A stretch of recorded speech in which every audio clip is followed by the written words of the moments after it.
어제 여야 의원들이 개표소 문을 열고 현장 검증을 했지만 사태 해결을 위한 돌파구를 만들어내지는 못했습니다. 다시 봉쇄된 시위 현장에는 각종 불법 양태들이 계속되고 있는데요. 서증빈 변호사와 관련 내용 짚어보겠습니다. 어서 오십시오. 안녕하십니까. 네, 어제 현장 검증이 한 40분 정도 만에 짧은 시간에 끝났던데 무엇을 확인하러 간 겁니까? 일단 잠실 개표소 안으로 들어가서 투표함의 보관 위치라든가 혹은 CCTV가 설치되어 있는지 여부 또는 이 잠금 장치 관리 상태 같은 것들이 어떻게 유지가 되고 있는지 이런 내용들을 확인을 했습니다.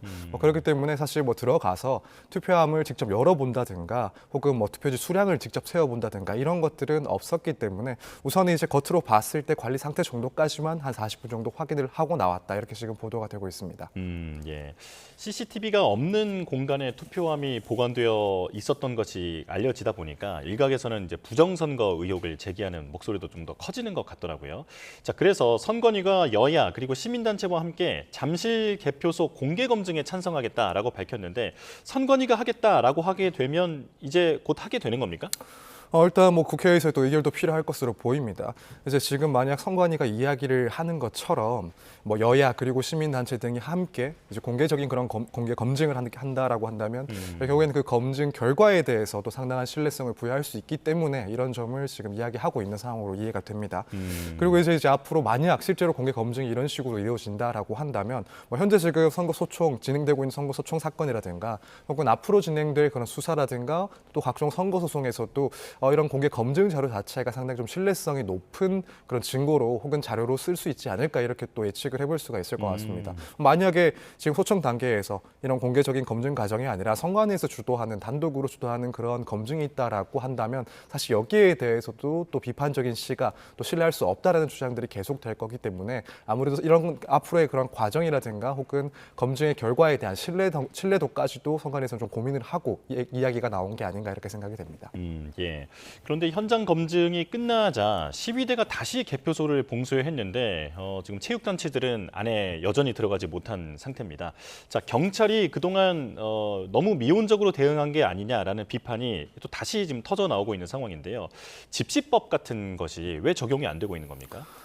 일단 집시법상 미신고 집회 같은 경우에 이제 여러 차례 해산 등을 권하고 요구를 하고 거기에 또 불응할 경우에 이제 강제적인 해산을 진행할 수도 있긴 합니다. 다만 이제 또 엄격하게 판단을 했을 때 결국 이 문제되는 집회 자체가 타인의 그런 법익이라든가 공공질서에 직접적이고 그리고 현저한 위험을 초래하고 있는지 여부 이런 것들이 이제 판단이 돼야 되는데 일단 경찰 입장에서는 현재 이 집회의 경우에는 이런 예외적인 사유 그러니까 위험성이 현존하고 명백하다라는 점을 판단하기가 조금 쉽지는 않은 상황이다라고 설명을 하고 있는 것 같습니다. 아무래도 이 집회의 성격 때문에 그런 점들을 고민하고 있지 않나라는 생각이 들기도 하는데 이런 법리적인 문제 말고도 여전히 지금 경찰에서는 이 집회에 대해서 강제력을 행사하는 것 자체가 상당히 좀 위험할 수 있다라는 판단을 하고 있는 것 같습니다.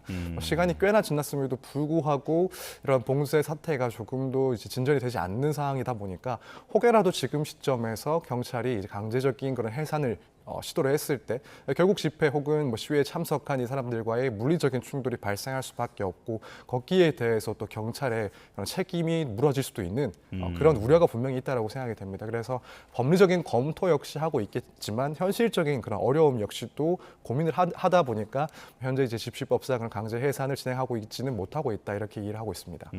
예. 참정권 침해를 외치고 있고 그리고 분명한 선관위의 잘못도 있기 때문에 경찰도 신중할 수밖에 없다라는 말씀이신데요.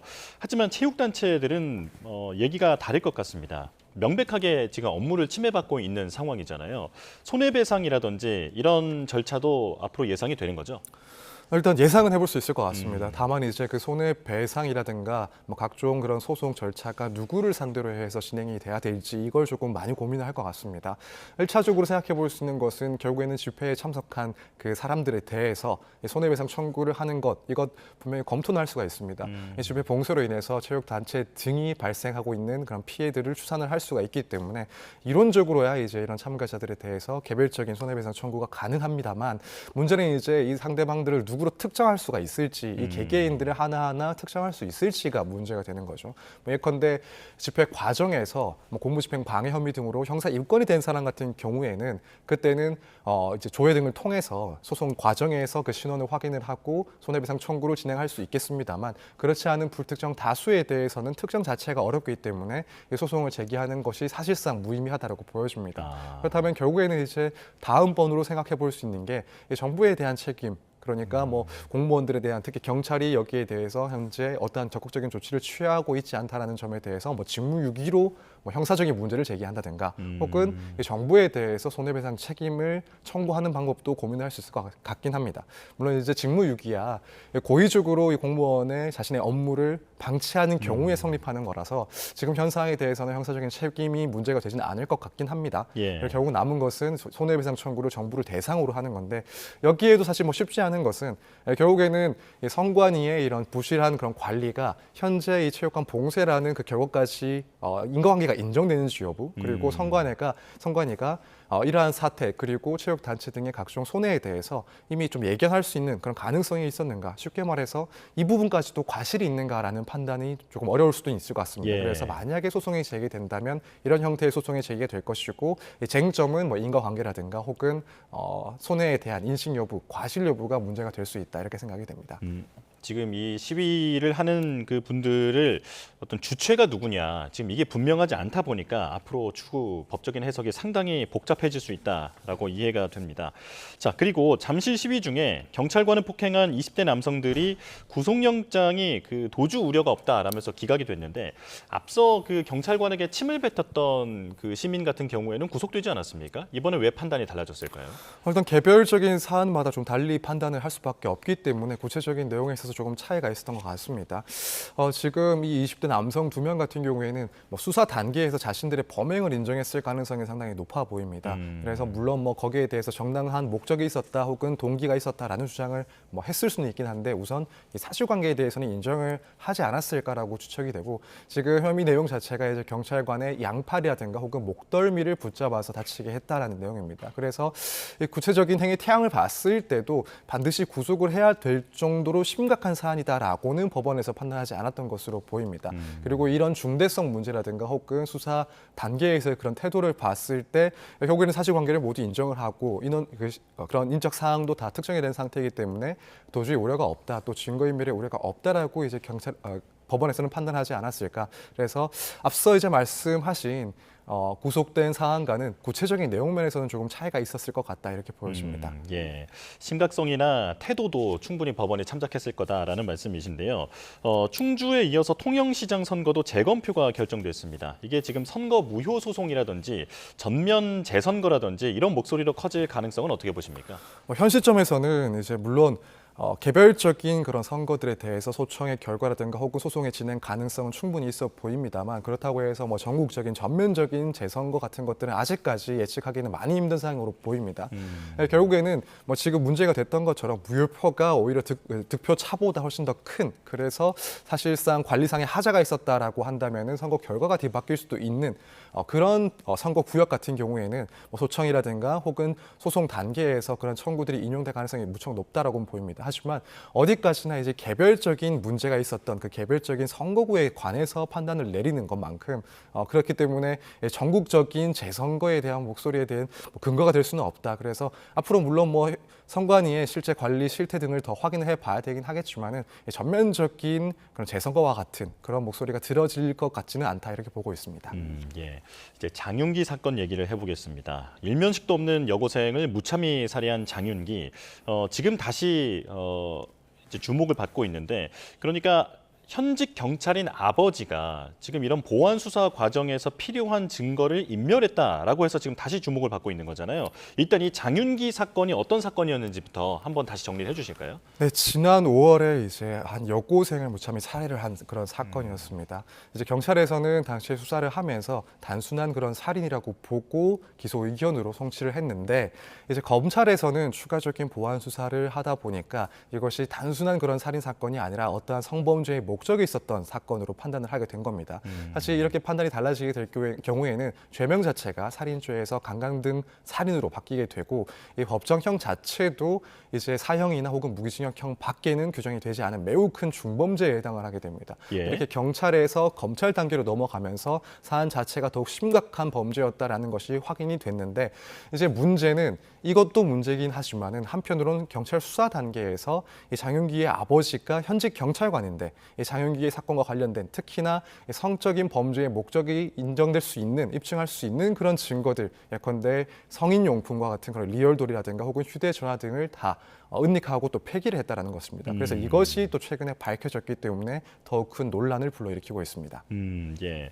그런데 지금 이게 증거 인멸로는 명확히 볼 수 있고 그리고 이 경찰관인 아버지도 그 부분을 시인하고 있지 않습니까? 그런데 지금 말씀해 주신 대로 경찰이 처음에 압수수색을 해서 그 실물들을 모두 직접 확인하고 동영상도 촬영을 해간 걸로 알고 있거든요. 그 이후에 이렇게 부피가 큰 리얼돌이라든지 이런 것까지는 실물 확보가 필요가 없다고 판단해서 경찰이 남겨둔 것 아니겠습니까? 이것을 나중에 다른 사람이 처분하는 것이 증거인멸로 처벌을 받게 되는 건가요? 뭐 사안에 따라 다를 수 있긴 합니다만 충분히 처벌 대상이 될 수가 있습니다. 예. 이제 경찰 혹은 뭐 그 밖의 수사기관에서 이렇게 압수수색을 했다. 그리고 압수수색을 하지 않은 물건이 있다 하더라도 그 물건이 향후에 이제 형사 사건의 증거로 쓰일 수 있는 자료다. 그런 물건이다라고 한다면 또 그것을 인지하고 이것을 은닉하거나 혹은 멸시시키게 하는 경우에는 증거인멸에 해당할 수가 있습니다. 특히 이제 지금 이 사건 같은 경우에는 이 장윤규의 아버지가 이제 경찰관이기 때문에 만약 이 압수되지 않은 물건이라 하더라도 추후에 중요한 증거로 쓰일 수 있다는 것은 그 지위상 충분히 알 수 있는 자리였다라고 생각이 됩니다. 예. 심지어는 특히 검찰로 이 사건이 올라가면서 가장 더 중요하게 문제가 됐던 부분이 이 살인 사건의 동기가 그 목적이 무엇이었느냐였고 이것이 성범죄 목적이 아니었는지 여부가 중요한 쟁점이 됐습니다. 결과적으로 보더라도 이것을 밝히기 위해서는 이런 성인 용품이라든가 혹은 휴대전화가 중요한 증거로 쓰일 수밖에 없었고 이 점 역시 충분히 예견 가능했다라고 생각이 됩니다. 그렇다면은 이 점을 충분히 인지를 하고 결국에는 폐기를 했기 때문에 향후의 형사 사건에서 중요한 증거가 될 수 있다는 것을 알면서도 인멸을 한 것이라서 일단 이 행위 자체를 평가할 때는 증거 인멸에 해당을 한다라고 볼 수 있을 것 같습니다. 예.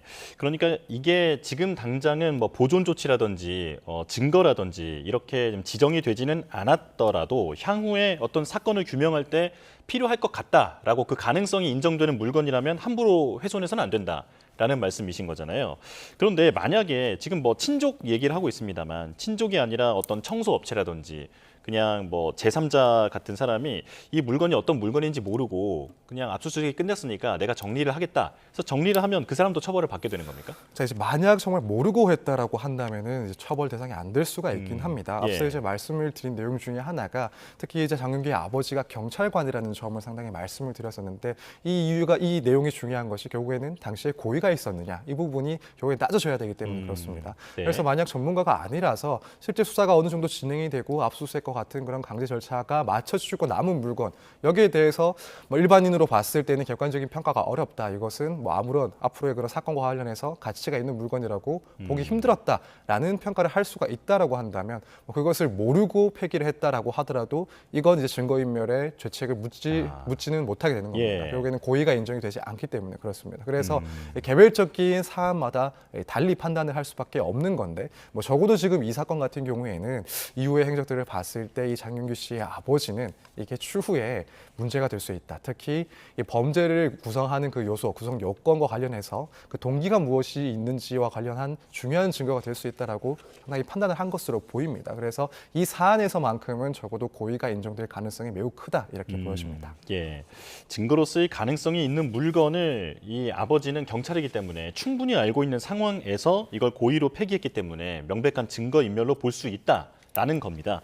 그런데 형사적인 처벌은 안 되는 게 사실입니다. 친족특례법의 맹점 때문인데 이게 어떤 내용인지 자세히 소개를 해주시죠. 그러니까 이제 범인이 이제 범죄를 저지르고 그 범인의 가족이라든가 혹은 친족이 이 범인을 위해서 증거를 인멸할 경우에는 처벌하지 않도록 규정을 하고 있습니다. 친족 상도례가 규정이 되어 있습니다.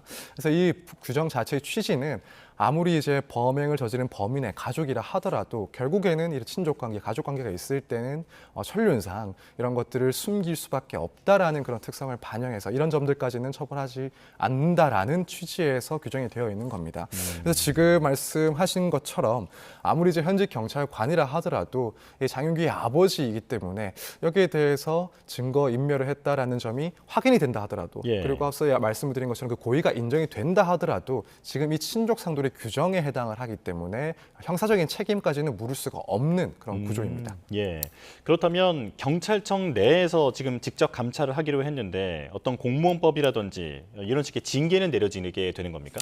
네, 그렇습니다. 아무래도 이제 경찰관의 그 직무와 관련해서 결국에는 부당한 행위를 한 것은 분명하기 때문에 형사 책임과는 별도로 이제 그런 내부적인 징계 책임은 물을 수 있을 것으로 보입니다. 특히 지금 이 사건이 이렇게까지 또다시 논란이 된 게 결국에는 현직 경찰관이 어떻게 아무리 자기의 자식과 관련된 사건이라 하더라도 증거를 인멸하고 은닉할 수 있느냐 이 부분이 또 문제가 됐고 또 경찰에 대한 그런 신뢰도 또 떨어질 수 있는 그런 행동이었기 때문에 아마 내부적으로는 상당한 중징계가 조금 예상이 되지 않나 이렇게 봅니다. 예. 그래서 국회에서도 지금 이 법을 바꿔야 한다라는 목소리가 나오고 있습니다. 법무부 장관도 공개적으로 검토를 지시했는데요. 앞으로 어떻게 전망됩니까? 저도 사실 이 부분에 대해서는 이제 와서 조금 공론화가 될 필요성이 있다라는 생각이 들긴 합니다. 아무래도 이제 법조인 같은 경우에는 기존에 있는 규정들에 대해서 상당히 좀 신뢰를 하고 이 변경 가능성에 대해서는 좀 예측을 하지 못했기 때문에 지금 와서의 그런 공론화 과정이 저한테도 상당히 좀 새로운 내용이기도 하고요. 근데 다만 이 사건에 비추어 봤을 때는 분명히 지금은 논의를 해봐야 될 그런 상황이 아닌가라는 생각이 듭니다. 실무적으로도 이렇게 부모가 자식의 범죄를 인지를 하고 수사기관이 적극적인 수사를 시작하기 전에 미리 그 범죄와 관련된 물품들을 폐기하는 경우들이 있습니다. 그 상황을 변호사한테 뒤늦게 알려오는 경우도 있고요. 이제 그런 내용들을 실제로 보고 또 실제 만약 그런 일들이 발생했을 때는 수사에 그런 상당히 좀 차질이나 지연이 발생하는 경우도 종종 있고요. 네. 이제 피해자의 관점에서 봤을 때 또 수사기관에서 봤을 때 이렇게 실체적인 진실을 은폐할 수 있는 그런 범죄는 다시 한번 조금 우리가 생각해 볼 필요가 있지 않나. 특히나 이런 증거인멸이 발생할 수 있는 가능성이 본인뿐만 아니라 가족관계와 같은 가까운 사이에서 발생할 가능성이 훨씬 더 높다라는 것을 생각해 봤을 때는 지금 정부에서 이야기를 하는 것처럼 여기에 대한 새로운 좀 검토와 시각이 필요하지 않을까 이렇게 생각을 해보고 있습니다. 예. 분명히 피해자가 존재하는 상황이기 때문에 어떤 천륜만 생각해서는 안 되겠다 이런 생각도 드네요. 네, 여기까지 설명 듣겠습니다. 서정빈 변호사와 함께했습니다. 고맙습니다.